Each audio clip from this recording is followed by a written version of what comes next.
Kamusta po kayo?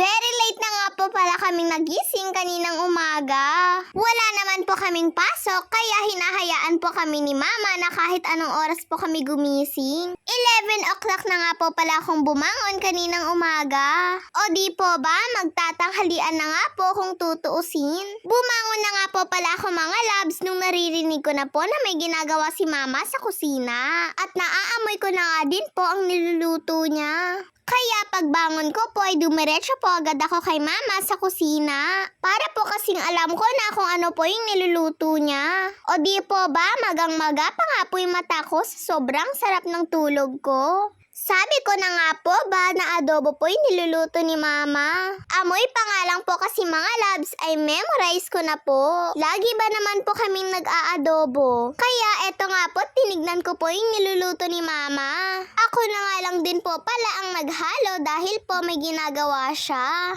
At sumunod naman nga pong gumising si Kuya sa akin. Si Papa ko nga din po ay tulog pa rin po sa mga oras na yan. Dahil po madaling araw na rin po siyang umuwi kagabi. At syempre, puyat at pagod din po si Papa. Kaya hinahayaan na lang po ni Mama na kahit anong oras na lang po niya gustong gumising. Para po makabawi naman po siya ng lakas pag po nag-duty siya ulit. Dinagdagan na nga din po pala ni Mama ito pong lutong adobo niya. Dahil po magbabaon din po mamaya si Papa dito. At syempre kapag po may adobo, dapat po talaga ay may kasamang patatas. Gustong gusto ko po talaga kapag po si Mama ang nag-adobo. Ang sikretong pampasarap nga po ni Mama dito ay ang pagmamahal. Kasabihan nga po yun ng mga nanay na mahilig po magluto, di po ba mga loves? Sa totoo nga lang po mga loves, ang pampasarap po talaga ng Mama dito ay Mamacita's oyster sauce. Kaya po kapag nag-aadobo po si Mama ay dapat may oyster sauce po siyang nilalagay. At eto na nga po mga loves, kumakain na nga po pala kami. Pasado